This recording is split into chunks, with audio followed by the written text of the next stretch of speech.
Vamos começar então. Meu nome é William, tá? Eu sou gerente da equipe de desenvolvimento da For Linux. Tenho uma boa experiência aí, tanto na parte de desenvolvimento quanto infraestrutura. Trabalhei alguns anos aí também com infraestrutura. As linguagens que hoje eu tenho mais foco é o PHP e o C. O C está um pouquinho enferrujado, mas ainda estou usando um pouquinho. Sou certificado aí LPI3, certificação de Postgres da Enterprise DB, as ECE e a certificação de Zend Framework da Zend. Falar um pouquinho de forma rápida aí da For Linux, tá? A For Linux ela é bem conhecida aí na parte de treinamentos, tá? Mas também a gente tem a parte de consultoria, a parte de suporte e há mais ou menos uns 2, 3 anos a gente vem focando bastante na parte de desenvolvimento também. A ForShot é uma outra marca da For Linux, né? A ideia do ForShot são treinamentos rápidos de 8 horas, um conteúdo bem intensivo. E o legal dele é que qualquer um, se vocês tiverem um tema que vocês acham que, poxa, esse tema é legal, eu acho que vale a pena dar um curso rápido desse tema, você pode entrar lá no site do ForShot e submeter sua ideia e o seu curso vai ser vendido lá dentro do ForShot. Ok? Apesar que a maioria do pessoal é daqui de Porto Alegre, tem também modalidade EAD, então não é um problema aí, questão de distância, né, por conta da For Linux ser em São Paulo. Um detalhe dos nossos cursos, né, que a gente aproveita todo o know-how que a gente tem com clientes, na parte de consultoria, suporte, a gente acaba colocando isso dentro dos nossos cursos, né, que é a ideia de você sempre ter um ambiente mais próximo possível do real dentro dos cursos, seja em infraestrutura, desenvolvimento, a gente sempre tenta deixar um ambiente mais próximo do que você vai ver no mercado. E por fim, né, antes de a gente começar ali a palestra propriamente dita, a For Linux está lançando uma nova startup. A ideia dessa startup é fazer ranqueamento de candidatos, né, para processos seletivos. O diferencial desse cara é que vai ter uma rede colaborativa de autores, né? Então, os testes que vão ser aplicados, cada um de nós, a gente vai entrar lá, cadastra um teste, monta as questões do jeito que você acha interessante. E uma empresa pode ir lá no marketplace, lá, opa, gostei desse teste, vou comprar seu teste e vou usar ele para ranquear os meus candidatos. Então, ela vai ser lançada em agosto, né, dia 17 de agosto. Aqui está sem nome, mas o nome vai ser Rankedon, tá? Depois vocês dão uma olhadinha no site da For Linux, deve sair uma notícia sobre isso. No final da palestra, a gente vai sortear um curso de desenvolvimento Enterprise PHP, que é o último curso da formação PHP. Tá? Algumas das coisas que a gente vai falar aqui, a gente fala rapidamente também nesse curso. E um elefante, tá? Um elefante da Zend lá. Só vocês não esqueçam de preencher esse cupomzinho aí, que se vocês não preencher, não tem como ganhar no sorteio. Vamos lá. A ideia dessa palestra é a gente abordar como que a gente escala aplicações PHP, né? A ideia mais veio assim de eu ver que quando eu ministrava mais aulas, eu via que muitos programadores, ou até pessoas que não são programadores, pessoal de infra, às vezes não sabe, minha aplicação não está mais aguentando, como é que eu faço para escalar? Então a ideia é mostrar como que o Apache funciona, quais são os modos dele, como é que se comporta dentro do sistema operacional e quais as outras alternativas que a gente tem. Aqui nesse primeiro slide, né, eu coloquei várias tecnologias, a gente vai focar bastante no PHP, Apache e no Nginx e no HProxy. O Redis ali e o Memcache a gente vai citar algumas coisinhas, a gente não vai se aprofundar nesses caras não. Então, eu vou começar pela aquela arquitetura clássica, né, que todo mundo conhece aí, a maioria dos projetos começam assim. É uma única maquininha, né, que você tem tudo nela. Você tem o web server na máquina, no caso o Apache, normalmente o Apache, né, mais padrão é Apache, o PHP no Linux e o seu banco de dados, que pode ser um Postgres ou um MySQL. É mais comum de se ver o MySQL. Então, com essa arquitetura, você tem tudo num único lugar, né? O que eu falei antes, tudo na mesma máquina. Depois de um tempo, você começa a ver, opa, minha máquina está começando a ficar sobrecarregada, a CPU está aumentando, ou, vamos lá, memória, I/O, a aplicação começou a ficar lenta. Qual a primeira coisa, normalmente, que você faz num caso desse? Qual que é a primeira ideia que a pessoa tem? Alguém tem ideia aí? Tirar o banco. Tirar o banco, exatamente. Então, chegamos na nossa segunda arquitetura aí. Beleza, tiramos o banco, né? Agora, basicamente, a gente separou aqui nossa arquitetura em duas camadas, né? Uma camada que seria lá a camada da aplicação e uma camada de dados, onde você vai trabalhar com o seu banco de dados. Ou seja, conseguiu um ganho aí. Mas como que eu escalo esse ambiente, né? Antes da gente ver como escalar esse ambiente propriamente dito, eu vou falar um pouquinho de como o Apache funciona. Tá? O Apache é o servidor mais utilizado no mundo ainda. Né? Isso aqui são os dados do Netcraft. A gente tem a estatística mais recente de maio, aí, representa 46% dos hosts que eles checam, né? são Apache. E qual que é a forma mais comum, né, vamos dizer assim, o padrão de PHP junto com o Apache? O que você mais vê é ele como um módulo DSO do Apache, que é aquele famoso libphp5.so. Esse cara, ele roda junto, né, com o Apache, ele está lá em memória junto com os processos do Apache. Então, normalmente esse cara, vamos dizer assim, para um script único, é o método mais rápido de você executar um PHP dentro do servidor web. Tá? E por ele rodar junto com o Apache, né, você tem alguns inconvenientes aí no meio. Um deles na maioria dos casos, você vai ter um único usuário aí de SO, que vai estar associado com o Apache e vai ser o único usuário lá para todas as aplicações. Se você tiver um ambiente compartilhado, isso pode ser um problema. Tem alguns módulos que você consegue separar e tal, os usuários ainda, mas o padrão é esse. Então, pessoal, o Apache, se a gente for ver, ele tem três módulos de operação, vamos dizer assim. O primeiro deles é o Prefork, tá? Esse é o mais comum aí de você ver. Tem o Worker, que foi introduzido na versão 2, que é um híbrido aí de processos, de multiprocessos com threads. E o Event MPM, que ficou, vamos dizer, estável a partir do 2.4, que é uma variação do Worker também. Para a gente entender aí como funciona o MPM, eu bolei um gráfico bem rápido, tá? O Prefork. Qual que é a ideia do Prefork? Chegou um cliente lá na minha aplicação.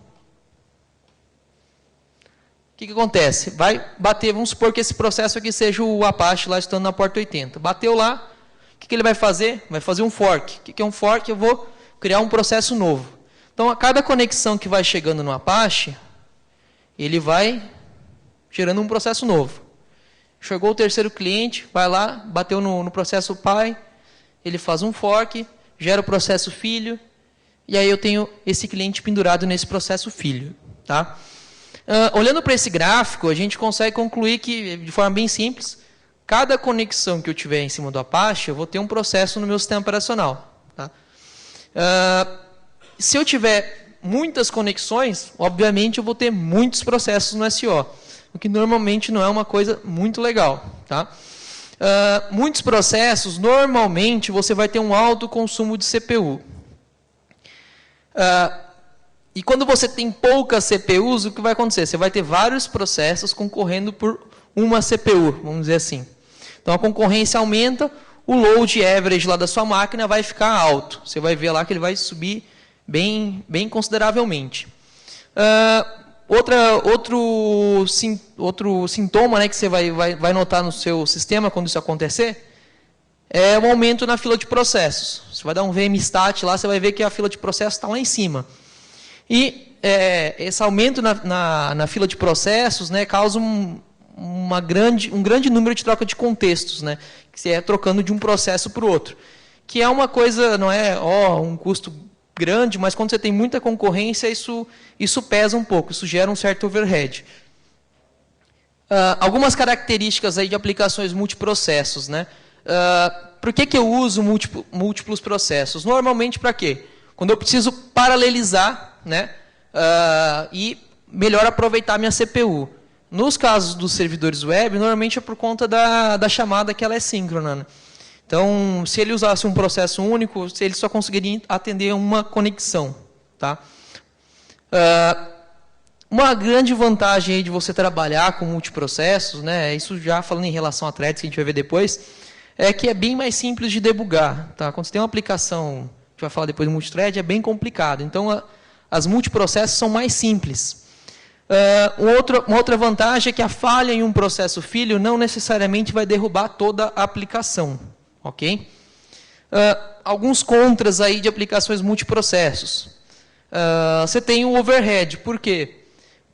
Para você gerar um novo processo, você precisa fazer um fork. O fork ele vai clonar aquele programa que está em execução. Então, toda a memória, tudo que está em execução no momento precisa ser clonado e ele vai continuar do ponto onde estava.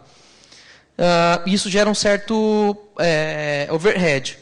O outro problema, mas aí é mais voltado para quem está desenvolvendo, né, é a questão da comunicação interprocesso.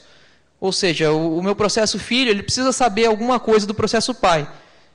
Só que ele não tem como acessar isso diretamente. Você precisa criar uma área de memória compartilhada, enfim, para os caras se conversarem. Memória compartilhada, semáforos para sincronizar, tem uma série de detalhes. Então, isso acaba sendo um pouco mais complicado para o programador. Enfim, é a questão da troca de contexto. Eu fiz um exemplo rápido aqui em linguagem C, para quem não conhece como funciona o fork, só para entender de forma bem rápida como isso funciona. Tá? Um exemplo bem simples, bem besta. Tá? Eu tenho um looping. Tá? Nesse looping eu chamo ali o fork. O fork ele vai me retornar um PID. Tá? Essa variável que eu estou armazenando no PID, se ele for -1, é porque deu algum problema, o fork não aconteceu. Tá?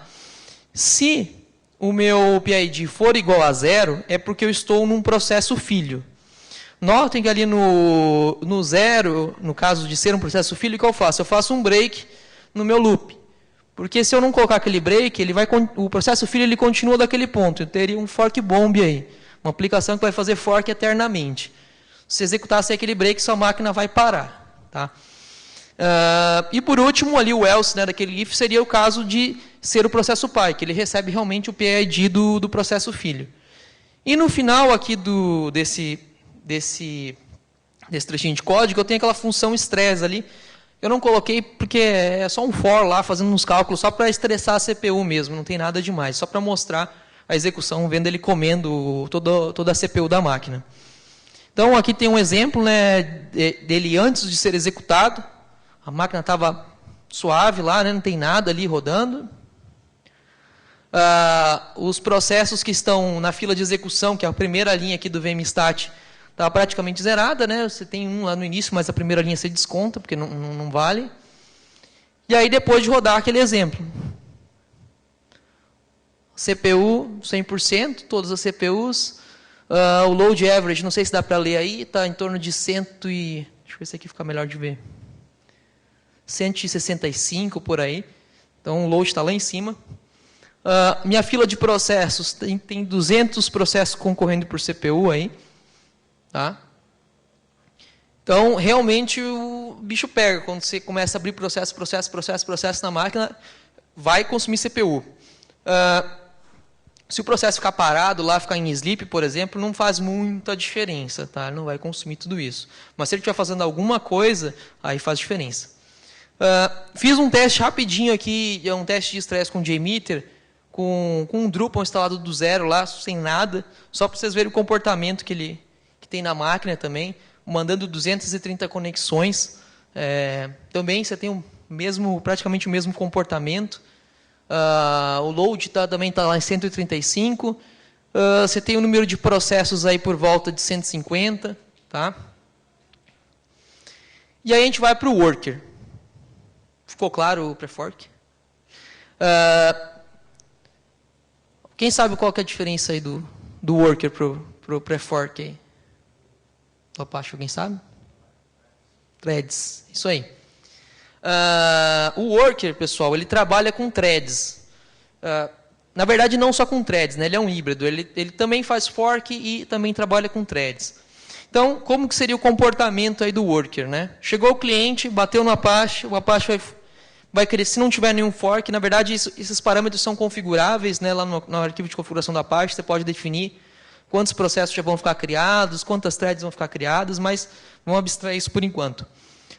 Ele vai lá, criou a thread para esse cliente. Chegou um segundo cliente, vai bater lá, ele vai aproveitar o mesmo processo e atribui a uma segunda thread. Por aí vai, até ele chegar num limite que você define lá no arquivo de configuração do Apache também. Chegando nesse limite, o que acontece? Cria um processo novo. Tá? Então, assim que ele vai trabalhando. Para quem não sei se todo mundo conhece, acredito que deve ter uma ideia do que é thread. Thread é uma, vamos dizer assim, de forma bem grosseira, é uma subdivisão de um processo. Né? Você consegue quebrar o processo e, vamos dizer, em subprocessos, de forma bem grosseira. A ideia dele também é paralelização, né? Menor consumo de CPU. Uma grande vantagem aí, vamos dizer, para o fork, né, para os múltiplos processos, é que você compartilha a memória. Né? Então, dentro de uma thread, você consegue ver o escopo global, enfim, você tem acesso a outras regiões de memória, que no subprocesso você não teria. Né? Você tem menos informações de estado, né? A thread, quando você vai fazer uma troca de contexto para uma thread, você não precisa mudar toda a pilha de execução lá com os estados do processo. E a principal vantagem, você tem menos gasto de recurso quando você trabalha com threads, que comparado lá com múltiplos processos. Tá? Nem sempre isso é 100% verdade, depende muito do caso. Tem casos que usar múltiplos processos sai mais em conta, mas depende muito do caso. Quais são os contras aí de se trabalhar com threads? Sincronização, né? Condições de corrida, você tem que tomar cuidado com isso, porque o seu código vai começar a rodar um pedaço aqui, um pedaço lá, e você tem que ter esse cuidado. Né? Reproduzir erro fica muito difícil quando você trabalha com thread. O debug fica muito, muito, muito difícil. Quem já tentou debugar a aplicação com thread sabe que é bem complicado. E uma falha numa thread pode detonar todo o teu processo, derrubar toda a tua aplicação. Tá? Isso também é possível. Um exemplo rápido aqui também em linguagem C. É a mesma coisa, tá? Só que aqui é com threads. Então, o que acontece? Eu começo ali o meu main, né? Faço um looping aqui, e aí eu chamo ali o pthread create. Aí eu passo um array ali com o thread ID, que eu vou armazenar os ID das threads que eu vou criando. E no final, eu tenho que tomar um cuidado, porque eu estou chamando aquele pthread join, que esse cara vai fazer a junção das threads, ou seja, enquanto todas as threads não finalizarem, o programa não finaliza. Se eu tirar esse thread join aqui, eu vou executar isso e eu vou perder o resultado de todas as minhas threads. Então, eu tenho que criar esses pontos aí para eu poder pegar o resultado das threads. Mas é só um exemplo bem besta, tá, pessoal? Aqui também uma execução, tá? Ali eu tenho um processo só, que é aquele thread lá. Meu CPU também foi lá em cima, tá? A fila de processos também foi lá em cima, porque nesse exemplo aqui eu estou fazendo basicamente a mesma coisa com os dois e o stress test que eu estou fazendo ali não faz muita diferença. Se eu trabalhar com thread ou com multiprocesso, não teria uma diferença muito grande, ok? E aí vem uma pergunta, com o PHP, qual dos dois modos eu devo usar? O que vocês acham? Pré-fork ou worker? Pré-fork, né? Por que eu não devo usar o worker? Porque assim, os ETS, né, que é os End Thread Safe, ele não é, vamos dizer assim, 100% estável. Não que o código tenha problemas. O principal problema é assim, o PHP ele é constituído de várias bibliotecas, né? Você tem várias bibliotecas, por exemplo, o PHP usa a lib OpenSSL, usa a lib PyMap, enfim, usa N libraries. Se uma dessas libraries não for thread safe, você vai ter problemas se você rodar lá no worker, tá? Então, esse é um dos principais motivos. Posso até usar o worker? Você consegue. Você pega o PHP, você compila lá com a opção ZTS Maintainer Only, se não me engano, e aí ele vai compilar thread safe. Só que aí você roda por sua conta e risco, tá? Você tem que tomar cuidado de não botar nenhuma extensão que pode dar problema, enfim, não é muito aconselhável, até porque você tem outras formas aí de melhorar a sua performance. Então vamos lá. Como que eu escalo essa arquitetura aí, já que eu tenho que usar o pré-fork no PHP, né? Como é que eu faço para escalar aquele ambiente que eu mostrei antes? Uma sugestão seria essa. Eu começo a criar mais uma camada, né? Essa seria a camada de apresentação, onde eu tenho uma máquina lá com o Apache Worker. Essa máquina Apache Worker, ela faria o papel aí de proxy /balancer do meu ambiente. E aí eu teria vários servidores aqui nessa camada de aplicação com o Apache Prefork e o PHP. Então aquela máquina que está na ponta lá vai segurar mais conexões e tal, enquanto os seus PHPs ali com Prefork vão ficar só processando o seu PHP. E se você precisar de mais máquina, você vai adicionando máquina e por aí vai. Existe uma questão nessa arquitetura aí. Olhando de cara aí, tem um problema, né? O que eu faço com as minhas sessões? Porque se o cara cair na máquina A lá e depois cair na máquina B, eu vou ter problema com sessão. Isso não é legal. Tem algumas formas de eu resolver esse problema. Uma delas é você fazer o stick de sessão, tá? Você configura lá o Apache que está na ponta, lá o balanceador, para ele gravar, essa requisição que veio para o servidor A, você cria um cookie para essa requisição aqui, e toda vez que essa requisição chegar, eu sempre vou mandar para o servidor A. Funciona? Funciona. Só tem um problema, né? Que você pode gerar o que a gente chama de cold spot ou hotspot na tua arquitetura, que é um servidor daqueles lá que pode concentrar muita requisição e outros que quase não vem nenhuma requisição. Então, você não consegue balancear tão bem assim quando você usa stick de sessão. Outra alternativa seria você usar a sua sessão baseada em Memcache. Só que o Memcache tem um inconveniente. Como a ideia dele é cache, como o próprio nome já diz, no momento que estourar o quanto de memória você definiu, as suas sessões vão para o espaço. Os seus usuários vão perder as sessões. Então, isso pode ser um problema se a sessão do seu usuário é bem crítica. Ele está navegando lá, de repente ele é deslogado. Outra possibilidade, né, que eu acho mais interessante aí, né, dessas que eu vou apresentar, é usar a sessão com o Redis, né, que ele não tem aquele problema ali do Memcache, de você perder, inclusive você pode até colocar em disco para ele persistir. Tem N outras formas aí com o Redis. Então, essas seriam as 3 formas de você escalar, de você conseguir tirar essa limitação aí da sessão. Ok. Vamos mudar um pouquinho o foco. A gente já falou dos 2 métodos do Apache. Vamos falar um pouco do Nginx. O Nginx é o servidor que mais cresce aí no mundo, tá?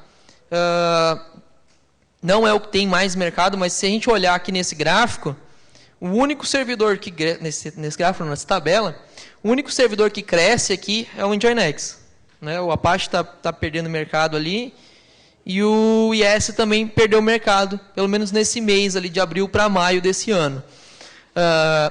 Mas é o cara que mais cresce hoje em dia, é o Nginx. Quais são as características dele, né? O Nginx ele surgiu de um problema, né? Os caras queriam resolver o problema C10K, né? Que é de você atender 10 mil conexões com um único servidor. Então, esse era o objetivo deles, quando eles criaram o Nginx. Como que ele funciona? Tá? Ele não funciona nem, vamos dizer assim, nem worker, nem pré-fork, na verdade. A ideia dele é usar chamadas assíncronas de I/O e trabalhar com eventos. Então, ele consegue gerenciar várias conexões, inúmeras conexões com um único processo e única thread. Essa é a grande sacada aí do Nginx. No Linux, tá, ele usa a chamada EPOL, que é a chamada para eventos assíncronos aí no Linux a partir do 2.6. Uma das grandes vantagens do Nginx, além aí de ele trabalhar com um único processo, é o baixa utilização de memória e a previsibilidade de memória que ele vai utilizar. Então é bem fácil você calcular quanto de memória vai precisar para o número de conexões que você tem. Qual que é o método clássico aí, vamos dizer, de trabalhar com o PHP com o Nginx? É usar o PHP FPM, né, que é o modo FastCGI aí com o PHP.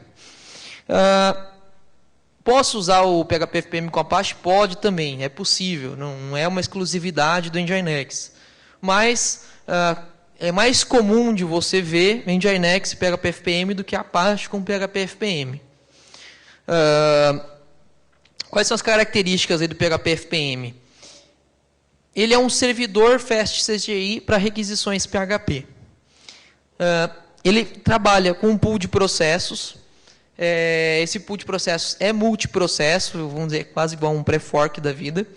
Só que ele só processa PHP, né? Não gerencia conexão, não vai ficar entregando conteúdo estático, enfim. Ele só pega o PHP, terminou de processar, devolve para o web server.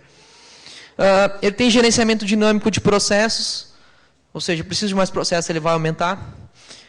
Você tem um recurso bem interessante dele que é o slow log, que você define um limite para requisições, passando daquele limite ele vai te jogar um log lá falando, opa, essa requisição passou do tempo, sei lá, de 2 segundos, e vai te colocar o backtrace dessa requisição para você ter uma ideia do que está segurando lá o teu servidor. E como eu falei já, ele trabalha aí com fork, né, múltiplos processos. Aqui é só uma visão de como ele funcionaria aí por trás, tá? Um gráfico bem rápido. Ou seja, eu falei que ele não fica fazendo fork, né, o Nginx, mas se vocês repararem aqui, eu tenho 4 processos do Nginx aberto. O Nginx qual que é a recomendação normalmente inicial? Você define ele para ele abrir um número de processos mais ou menos com o que você tem de CPU. Né? Vamos supor, se eu tenho 4 CPUs, eu mando ele subir com 4 CPUs, e aí ele com 4 processos, ele vai se virar com esses 4 processos para aguentar as conexões. E aí ele pega, né, as requisições que vem do cliente, manda pegar PFPM e te retorna os dados, né, e vai retornar depois para o cliente. Então essa seria a forma que o Nginx mais o PHP FPM trabalham. Como que eu escalo uma arquitetura com o Nginx? Bem similar lá como a gente viu antes com o Apache, tá? Não muda muita coisa. Posso pegar, colocar o Nginx lá na ponta, para ele fazer o balanceamento, né? Embaixo eu vou colocando várias maquininhas ali, Nginx mais PHP FPM. Ok? Essa seria uma forma. E aí você vai colocando mais máquinas conforme você precisa. Outra possibilidade, ela tem um inconveniente, mas é interessante também, é você colocar um único Nginx na ponta e colocar a máquina só com PHP FPM embaixo. Tá? E ela vai usando essas máquinas ali. O inconveniente desse cara é que essas máquinas de baixo e as de cima, elas precisam ter acesso aos arquivos da sua aplicação. Então você tem que tomar muito cuidado para manter sempre os mesmos arquivos dos dois lados, enfim, ter essa gerência aí dos teus arquivos. Outra coisa que a gente pode melhorar aí na nossa arquitetura é mudar lá o nosso carinha que está em cima, lá o nosso balanceador. Não que o Nginx seja ruim para fazer isso, não que o Apache seja ruim. Os dois são muito bons para fazer isso. Só que a gente tem um cara que é específico para fazer esse trabalho, que é o HAProxy, que até assim, não é tão conhecido, mas é uma ferramenta bem interessante. Ele é um proxy HTTP, porém ele trabalha na camada TCP também, então você consegue usar ele para balancear qualquer serviço. Então ele trabalha na camada TCP, para ele ficar independente lá o protocolo que você está usando por cima. Você trabalha das duas formas. Ele também é baseado em eventos, a ideia dele também é baseada em eventos, por isso que ele é bem performático. Ele tem bem mais algoritmos de balanceamento que o Nginx ou o Apache lá. Tem health check da aplicação, ou seja, você fala para ele, fica chamando esse endereço para mim aqui e ver qual que é o resultado. Ah, é um 200, beleza, então minha aplicação está ok. Então ele fica fazendo esse health check. Ele suporta stick de sessão também. Não é o mais recomendável, mas ele suporta fazer o stick também. E uma característica dele é que ele é muito leve. Que como ele é feito só para isso, né, ele é muito leve. O Apache é um canivete suíço, né, um cara que tem tudo que você imaginar se encontra no Apache. Já por exemplo, o HProxy não, ele é para fazer proxy ponto final. Então, essa seria uma outra ideia aí de arquitetura com o HAProxy. Então, o que a gente faria nesse caso aí, pessoal? Eu coloco o HAProxy lá em cima e vou colocar aqui embaixo o Nginx mais PHP-FPM e eu vou crescendo essa arquitetura conforme eu vou precisando, né? Vou aumentando o meu número de servidores conforme vem as necessidades, né? Hoje em dia até é bem simples de fazer isso quando você trabalha, sei lá, com a AWS da vida, você manda criar uma máquina nova, sobe a sua imagem lá que você já tem pronto e já era. Coloca num Puppet, enfim. E aí, para a gente matar, né? Como é que eu faço isso sem o stick de sessão, né? Que é um problema. Bem, minha recomendação seria a gente adicionar aí, né, o Redis. A gente coloca o Redis ali junto das minhas maquininhas e ele vai armazenar as minhas sessões. Basicamente, nesse cenário ele só faria isso. Porém, o Redis ele faz N mais coisas, né? Ele estaria mais para uma camada ali, entre a camada de dados e entre a camada de aplicação quando você trabalhar com o cache. O que mais que a gente pode melhorar aí nessa arquitetura aí, pessoal? O que vocês acham? Quem tem ideia aí de melhoria? Primeiro ponto ali, né, que a gente não está abordando aqui, é escalar a parte de databases, né? Porque nem sempre resolve eu só escalar lá meus web servers. A parte de database é bem importante, né? Aí você tem que ter a sua estratégia lá, ou vou escalar a leitura, vou escalar a escrita, o que eu preciso escalar aqui no meu ambiente. Também tem algumas situações que você tem um fluxo de escrita tão grande que você não consegue, vamos dizer, dar vazão, né? Tem vários relatos. Você não vai conseguir dar vazão só com um banco de dados direto. Você vai precisar de um cache ali no meio para pegar dados, enfim, processar em cima desse cache e já jogar isso mais mastigado lá para dentro do database ou para vamos dizer, para um Solr lá para fazer indexação. Então, outra possibilidade seria escalar os seus balancers, né? Nesse caso, nas arquiteturas que eu mostrei ali, todas elas têm um balancer só, se aquele balancer morrer, já era também. Uma possibilidade, nesse caso, dos balancers, é a gente trabalhar lá com o round robin no DNS. Tá? Ou seja, ele vai resolver lá pelo DNS e vai distribuindo entre os teus balancers. Tá? É uma possibilidade. Outra coisa que a gente poderia evoluir bastante nessa arquitetura é a parte de cache de dados. Como eu falei antes, tem pontos, às vezes, na sua aplicação que você vai precisar cachear dados, porque, vamos supor, é bem complexo você processar aquilo, você não precisa de estar com aquilo sempre atualizado, algum contador, alguma coisa assim, você faz o cache desse cara. Então, isso pode usar um Memcache para usar isso, pode usar um Redis. O Redis você consegue também escalar o próprio Redis, é possível fazer isso.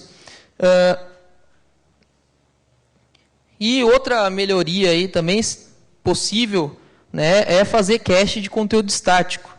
Ou seja, se o conteúdo é estático, eu não preciso nem chegar lá no PHP para perguntar. Uma possibilidade aí no caso do conteúdo estático é utilizar lá o Varnish, por exemplo. Que ele vai lá, ficar em cima lá, opa, esse conteúdo eu já tenho, posso usar do cache, não preciso descer. Antes da gente finalizar aqui, queria falar um pouquinho, tem muita gente que acha que, poxa, o Apache então já era, né? O Apache não vai morrer, né? Em função ali do Nginx e tal. Quando você precisa de alguns recursos bem específicos, bem pontuais, você vai continuar precisando do Apache, né? O Apache continua aí sendo, vamos dizer, um canivete suíço, aí tem muito recurso mesmo, que o Nginx, por exemplo, às vezes não vai te suprir. Mas, na grande maioria dos casos, o Nginx sim supre as suas necessidades. E é isso, pessoal. Alguma pergunta?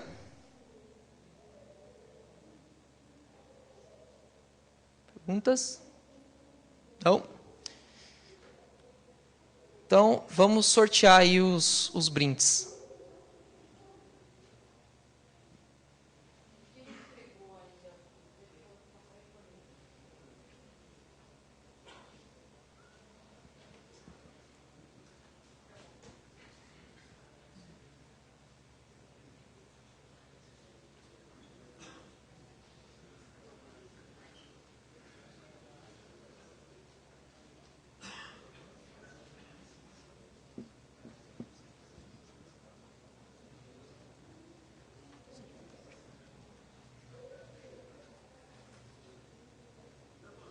Sim?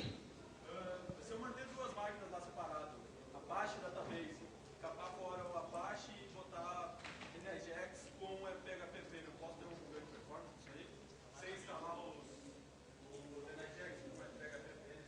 Você fala pegar o Apache e colocar os Nginx, várias maquininhas Nginx. Eu não lembro de cabeça, tá?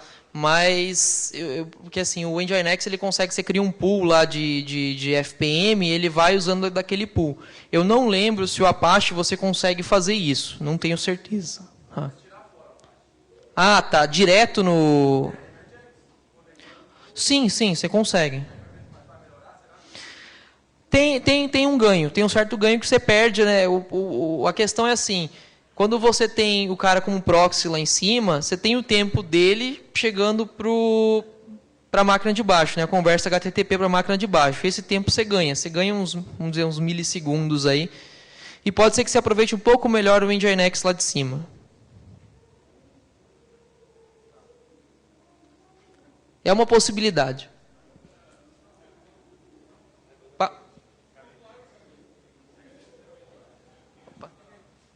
Pegar o microfone aqui, só um pouquinho.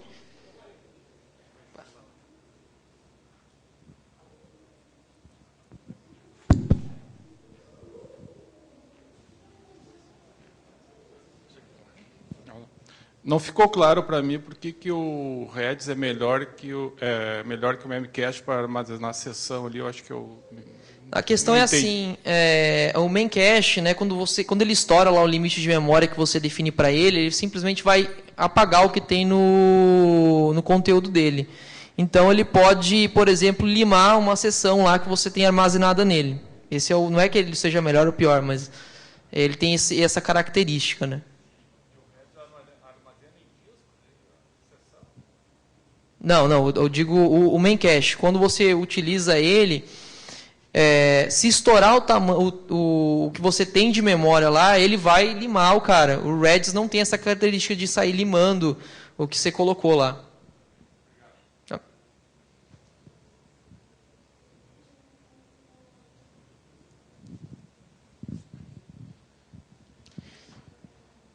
São 2 cursos, né? São. A gente vai fazer o sorteio dos 2 cursos primeiro e depois do mascotinho. Só vou voltar aqui para a gente pegar os cursos.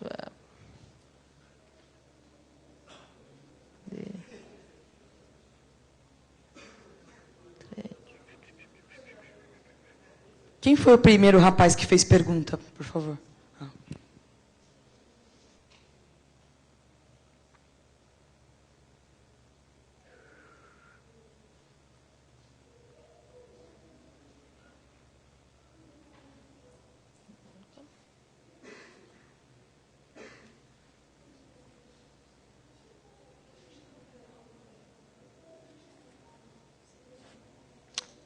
Para voltar. Vamos lá, vamos sortear o primeiro aqui. O primeiro vai ser um curso, tá? Vou pegar um aleatório aqui.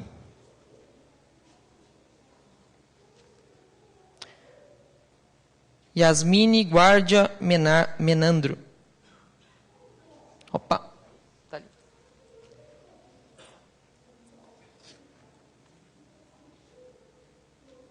O próximo é Thaís B. Oliveira.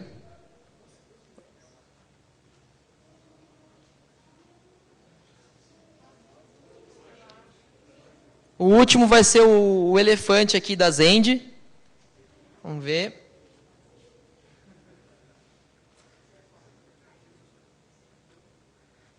Carlos Souza Menandro.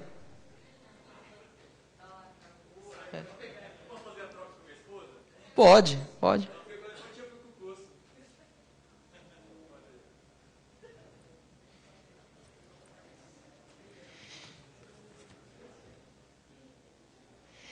Bem, pessoal, agradeço aí a todos, espero que tenham gostado. Se tiverem dúvidas aí, perguntas, aqui está o meu e-mail, tá? Pode mandar e-mail, quiserem me perguntar aí. Ok?